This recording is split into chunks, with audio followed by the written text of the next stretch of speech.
अस्सलाम वालेकुम दोस्तों। तो शैतान ने ऐसा किया जो पारस की बादशाह की जिंदगी उन्होंने तबाह कर दी एक चुम्मे के साथ। तो चलिए वीडियो की तरफ। दोस्तों ये तो आप खूब जानते होंगे कि शैतान इंसान को तबाह करने के लिए कई कई के तरीके इस्तेमाल करते हैं। शैतान ने एक तरीका पारस के बादशाह के लिए इस्तेमाल किया और पारस की बादशाह की जिंदगी तबाह कर गई। ईरान के मगरब में कर्दिस्तान का इलाका है, कदीम अय्याम में इसे एरिया कहते थे। वहाँ के हुक्मरान ज़ुहाक ने पारस पर हमला कर दिया। बड़ी गुमसान की जंग हो गई, मगर जमशेद ने शिकस्त खाई और मारा गया। ज़ुहाक ने पारस पर कब्जा कर लिया।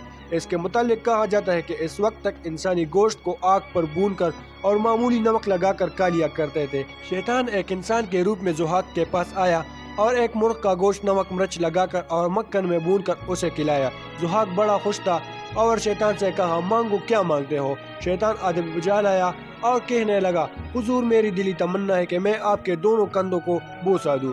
ज़ुहाक ने इसकी दरख्वास्त मंजूर कर ली। जब शैतान ने ज़ुहाक के दोनों कंधों पर बूसा लगाया तो ज़ुहाक के दोनों कंधों पर दो सांप नमूदार हो गए और उसे काटने लगे। ज़ुहाक ने जुर्राह होकर बोला, इन्हें कटवाओ, मगर वो दोबारा पैदा हो गए। इतने में शैतान एक हकीम के सूरत में वहाँ आ गया और कहने लगा, बादशाह सलामत, ये सांप कटवा देने से दूर नहीं होंगे। आप इन्हें हर रोज एक एक आदमी का मांस खिला दिया करें और ये आपका मुतालिक कोई तकलीफ नहीं देंगे। और इसके बाद रोज 2 आदमी सांपों की खुराक के लिए कत्ल किए जाते थे। इन दिनों ईरान के पायतख्त में एक लुहार रहता था। अब वाक़या बहुत दिलचस्प होने वाला है, जिसका नाम काऊ था। उसके 12 बेटे थे, एक के बाद दिगरे और सब सांपों की नजर हो गए। अब काऊ के रग में दपे में बगावत और इंतकाम के शोले भड़कने लगे। इसने अपनी दुंगनी को चीर कर झंडा बनाया। मजलूम अवाब इस झंडे तले जमे हो गए और इन्होंने ज़ुहाक के खिलाफ लड़ाई लड़ी। ज़ुहाक मारा गया और अवाम ने इत्मीनान का सांस लिया। तो दोस्तों, शैतान अपना वार करने के लिए इंसानी रूप में भी आ जाता है। इसीलिए मौलाना रूमी ने लिखा है, ए बसा इबलीस आदम रोए हस्त, ए बसा इबलीस आदम रोए हस्त, बस न बायत दाद वरखर दस्त दस्त। और दोस्तों, ये भी मालूम हुआ कि शैतान पंसाने के लिए दुनियावी मसालेदार चीज़ें भी खिलाता है और इस तरह अपने शिकार को काबू कर लेता है। और ये भी मालूम हुआ कि शैतान बज़ाहिर हेज़ ख्वाह और मुहिब बनकर आता है। और ये भी मालूम हुआ कि शैतान बज़ाहिर खैर ख्वाह और मुहब बनकर आता है, हत्ता कि चूमने भी लगता है, लेकिन इसके प्यार में भी शैतानियत छुपी होती है और इसका प्यार मार बनकर सामने आ जाता है। और फिर ये मलून खुद की तकलीफ देकर खुद की तबीब बनकर आ जाता है और दूसरे रंग में तबाही और बर्बादी का सामना मुहैया कर देता है। तो दोस्तों, शैतान जिस रंग में भी आए हलाकत और बर्बादी ही लेकर आता है। जो इसके वाव में आ गया खुद भी तबाह और बर्बाद हो गया और दूसरों के लिए भी खतरा बन गया। दोस्तों, शैतान इंसान को तबाह करने के लिए कई तरीके इस्तेमाल करते हैं। मौलाना रूमी रहमतुल्लाह अलैह ने लिखा है कि एक दर्जी था जो कपड़ा चोरी करने का बड़ा माहिर था।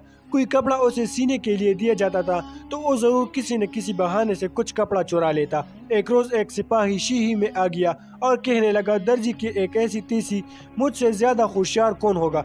मैं चलता हूँ कोट का कपड़ा लेकर उसके पास चलता हूँ और उसे सीने के लिए देता हूँ कि वो मेरे सामने कपड़ा काटे। देखता हूँ ना वो कपड़ा कैसा चुराता है। मुझसे ज्यादा होशियार दर्जी का बाप भी नहीं हो सकता। चुनांचा वो सिपाही अपने होशियारी और चालाकी के ज़हम में कोट का कपड़ा लेकर दर्जी के पास गया और इसे जाकर कहने लगा, मियाँ दर्जी, ये तुम्हारी धोखाधड़ी का यही बड़ा चर्चा है। सुना है तुम किसी न किसी बहाने कुछ कपड़ा चुरा लेते हो और खबर तक नहीं होते, लेकिन वो कोई और होगे जो तुम्हारे दाव में आ जाते हैं। और वो सिपाही बोल पड़ा, तुम मुझको धोखा नहीं दे सकते। मैं एक कोट का कपड़ा लाया हूँ, इसे मेरे सामने काटो, देखता हूँ तुम इसमें से कैसा कपड़ा चुराते हो। और दर्जी बड़ा होशियार था। उसने कहा, बैठिए जनाब, आपको किस कमबख्त ने शबा में डाल दिया। सारी उम्र ये काम करते गुजर गई। एक गिरक तक कपड़े की मैं अपने ऊपर हराम समझता हूँ, इसके बाद मैं किसको धोखा दे सकता हूँ। मगर आप जैसे जरीक और अनाशक को मेरे जैसे नापहम आदमी धोखा कैसे दे सकता है। सिपाही बोल पड़ा, अच्छा ये लो कपड़ा और मेरे कोट के लिए इसे मेरे सामने काटो।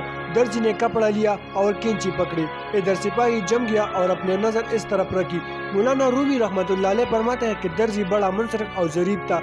उसे हंसाने के लिए सैकड़ों लतीफ़े याद थे। चुनांचा दर्जी ने सिपाही को लतीफ़े सुनाना शुरू किए और एक लतीफ़ा ऐसा सुनाया, सिपाही इस कदर हंसा कि हंसते हंसते बेहाल हो गया और पेट पकड़कर थोड़ी देर के लिए मुंह के बिल झुक गया। जिस वक्त वो नीचे झुका, दर्जी ने फौरन ही 2 ग्रोह के कोट के कपड़े से कपड़ा काट लिया। सिपाही को लतीफ़ा इस कदर पसंद आया कि खुद कहने लगा, हाँ उस्ताद, एक लतीफ़ा और भी। दर्जी ने एक और लतीफ़ा सुनाया। सिपाही फिर हंसा और इस कदर हंसा कि हंसते हंसते मुंह के बिल जमीन पर गिर पड़ा। दर्जी ने जल्दी से कपड़ा काट लिया। सिपाही ने तीसरी मर्तबा फिर कहा कि एक लतीफ़ा और। दर्जी ने कहा, जनाब, लतीफ़ा और भी सुना दूं, लेकिन फिर कोट आपका बहुत ही तंग हो जाएगा। مولانا رومی رحمۃ اللہ علیہ اس حکایت سے سبق یہ لکھتے ہیں کہ سپاہی کی مثال اس بے خبر اور غافل انسان پر صادق آتی ہے جو اپنے ضغط اور تقویٰ کے زحم میں اپنے آپ کو بہت بڑا سمجھتا ہے، اور درزی کی مثال شیطان پر صادق آتی ہے جو لوگوں کی متاع دین اور ایمان کو چرانے کی فکر میں رہتا ہے، اور غافل انسان اپنے آپ کو ہوشیار سمجھ کر شیطان کا سامنا کرتا ہے۔ تو شیطان اس غافل انسان کو دنیاوی شہرتوں کی لطیفی میں کچھ اس طرح پھنسا لیتا ہے کہ اس کی دین اور ایمان کا کپڑا آسانی سے کاٹ لیتا ہے۔ تو دوستو اس سے صاف صاف پتہ چلتا ہے کہ شیطان انسان کو تباہ کرنے کے لیے کئی کے طریقے استعمال کرتا ہے۔